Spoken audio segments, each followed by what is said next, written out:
احتمالاً این اولین تماس این قبیله آمازون با دنیای خارج است. اتفاق 1 ماه پیش افتاد، اما دولت برزیل تصاویر آن را این هفته منتشر کرده. 7 مرد قبیله نشین با روستا نشینان آشانینکا در نزدیکی مرز پرو رو در رو می شوند.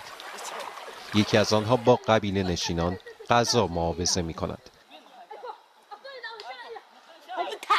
کمی بعد قبیله نشین ها وارد روستا می شوند. کارمندان اداره بومیان برزیل از آنها فیلم می گیرند و به آنها می گویند چیزی با خود نبرند، چرا که ممکن است باعث بیماری آنها شود. اما آنها با خود ابزار و لباس می برند.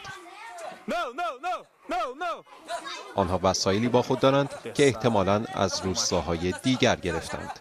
به جنگل می روند و روز بعد برمی گردند. در حالی که عطسه و سرفه می کنند و سرماخوردگیشان نیاز به درمان دارد. بومیان دورافتاده معمولاً با کسی خارج از قبیله ارتباط برقرار نمی کنند.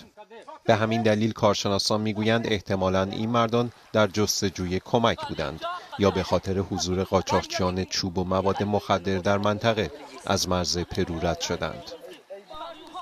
João Phillips, BBC News.